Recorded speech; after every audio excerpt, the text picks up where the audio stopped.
네, 8182번님은 일진 머티리얼즈를 보내주셨는데요. 35,000원에 매수하셔서 비중 20% 재고 계십니다. 시장의 관심이 남북경협주에만 쏠려 있어서 아쉽습니다. 이 종목 성장성과 주가 전망이 궁금합니다. 라고 보내주셨는데요. 말씀하신 것처럼 요즘 남북경협주만 좀 주목을 받고 있는데 앞으로 이 4차 산업혁명에서 수혜를 입을 2차 전지 관련주를 보내주셨습니다. 2차 전지 관련주는 저희가 그동안 국고처 일부 통해서 많이 상담을 해드렸었는데요. 일진 머티리얼즈는 어떨까요, 이사님? 이거 정말 좋은 종목이에요. 일단 바닥에서부터 많이 올라왔었죠. 보시는 것처럼 이만큼 올라온 상태에서 최근 들어서는 거의 움직임이 박스권의 흐름을 보여주고 있습니다.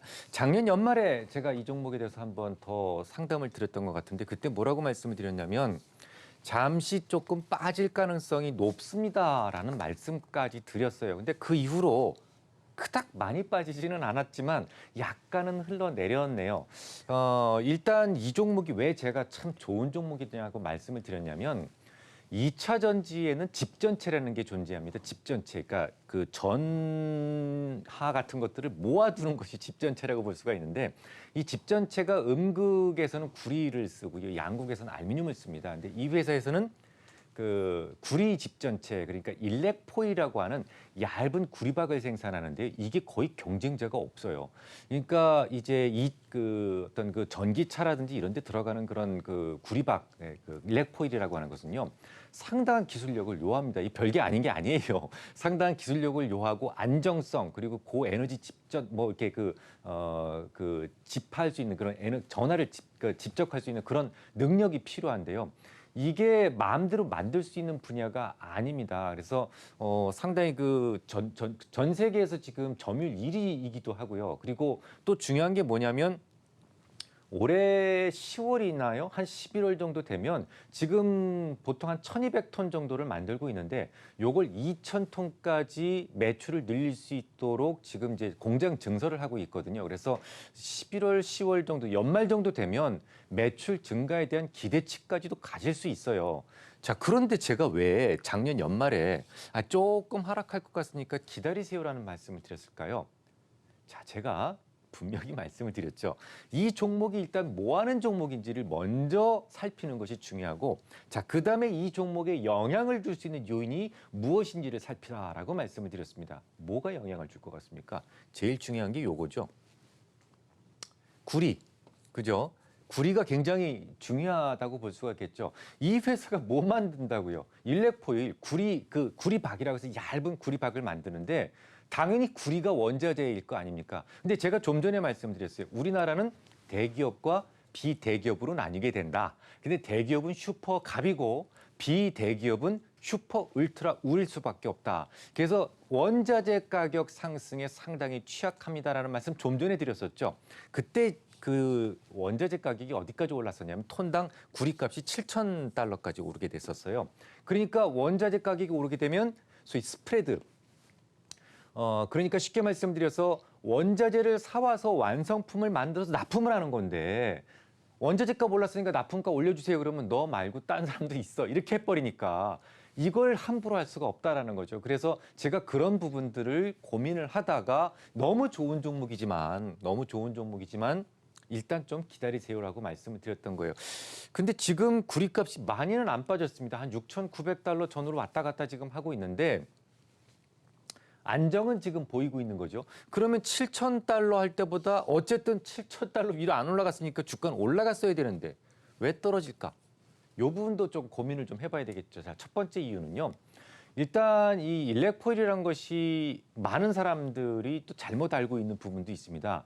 2차 전지에 들어간다 그러니까 휴대폰 관련주들도 알고 있어요. 근데 지금 휴대폰이 많이 안 팔린다고 그러죠. 여러분들 아시다시피 중국에서 지금 3분기째 매출이 떨어지고 있습니다. 3분기째 이렇게 떨어진 적이 지금까지 그렇게 없었는데요. 지난주였던가요? 그 스트레지라고 하는 그런 그 전문 조사 기관이라 전문 조사 기관이 있었어요. 그 전문 조사 기관에서 이 중국의 휴대폰 판매 대수가 9,440만 대. 이게 1억 대 미만으로 떨어진 게요. 꽤 오래 전 일입니다. 그리고 1억 대 미만으로 떨어지면서 전년 동기 대비 14%나 감소를 해버립니다. 그러니까 14% 감소한 게 또 중요한 게 아니라 작년 3분기부터 3분기 연속, 3개 분기 연속 떨어지고 있는 거죠. 왜냐하면 교체 주기가 길어졌어요. 그리고 이제 중국인들도 어지간하면 휴대폰 가질 사람은 다 가졌다는 얘기입니다. 그리고 이제 그 스트레지 애널리틱스에 제외하고 다른 곳에서는 20몇 % 떨어졌다고 주장하시는 분들도 있어요. 그러니까 결국 중요한 것은 뭐냐면 중국의 휴대폰이 떨어지고 있다. 그러니까 휴대폰 부품 관련주 떨어져야 된다라는 그런 강박이 있는 거죠. 실제로 지금 우리나라에서 휴대폰 부품주 많이 떨어지고 있죠. 떨어졌는데 이 종목은 휴대폰 부품주로 보시면 안 됩니다. 일단 기본적으로 이걸 휴대폰 부품주로 보면 안 돼요. 왜냐하면 일레포일이 모바일에도 들어갑니다. 휴대폰에도 들어가긴 들어가는데 고작 3g 들어가요. 하지만 전기차 한 대는 20kg 정도의 일레포일이 들어가기 때문에 이건 휴대폰 관련주로 보시면 안 되고 전기차 관련주로 보셔야 됩니다. 그래서 그런 그 심리적인 영향이 좀 영향을 줬다고 볼 수가 있겠고요. 두 번째 이유는 뭐냐면 테슬라입니다. 이 테슬라가 지금 현금을 1분기 말 기준으로 얼마를 가지고 있냐면 27억 달러 정도를 가지고 있어요.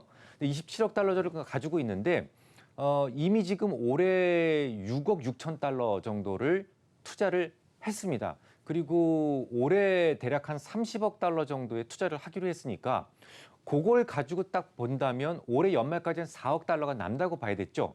하지만 테슬라가 최근에 이 캐시플로우를 좀 보면 한 분기당 1억 달러씩 계속 마이너스에 적자입니다. 그러니까 올해 말 정도 되면 테슬라가 가지고 있는 27억 달러는 어떻게 된다? 결국은 모두 소진되고 제로가 된다. 캐시플로 지금 그 현금이 제로 상태가 된다라는 거죠. 그런데 이제 지금 최근에 중국의 그 테슬라 공장을 설립하겠다라고 발표를 했지 않습니까? 이렇게 되면 테슬라는 올해 안에 뭐가 필요하다? 대규모 자금 조달이 필요하다라는 그 결론에 도달할 수가 있어요. 실제로 모 IB에서는 어떤 얘기를 했냐면 테슬라가 향후 2년 동안 100억 달러 정도의 자금 조달이 필요하다라고 주장하기도 합니다. 그런데 이 테슬라에 대한 시장의 생각이 예전만 못하다라는 거죠. 아시죠? 테슬라가 지금 거의가 아니라 실질적으로 정크본드 수준으로 떨어졌습니다. 신용 등급이 뚝 떨어져 버렸어요. 계속 투자만 하고 나오는 게 없으니까 사람들이 지금 이제 서서히 실증 같은 것들을 느끼기 시작을 했다라는 것이죠. 그래서 만약에 이 테슬라라고 하는 것은 굉장히 어떤 대표성을 가지고 있는 종목이라고 볼 수가 있겠죠. 전기차에서. 그래서 전기차로의 내연기관에서 전기차로의 그레이트 시프트가 조금 늦어질 가능성이 높다라는 생각을 할 수 있다라는 겁니다. 테슬라가 어떤 그 유동성 리스크에 빠졌다는 뉴스가 나오게 된다면 주가는 떨어질 수 있다라는 거죠. 그런 것이 반영이 돼서 지금 주가가 떨어진다라고 볼 수가 있겠습니다. 다시 정리 한번 해볼까요? 자, 이 종목은 뭐 하는 종목이라고요? 굉장히 좋은 종목입니다. 세계 점유율 1위인데다가 그리고 기술력도 상당히 강하기 때문에 누구나 이렇게 마음대로 들어올 수 없는 회사인데다가 올해 말까지 매출 증가 요인도 있어요. 자, 그런데 뭐가 중요하다? 자, 첫 번째, 구리값이 굉장히 중요하다. 구리값이 만약에 폭등한다면 그냥 팔아라라고 볼 수가 있는 거고요. 두 번째가 또 뭐가 중요하죠? 테슬라가 굉장히 중요하다. 테슬라가 만약에 유동성 리스크에 빠진다라는 뉴스가 나오면 주가는 더 떨어질 수밖에 없다라는 부분. 이 부분만 문제가 없다면 흔들릴 때마다 매수가 맞다. 이렇게 생각을 하시면 될 것 같습니다.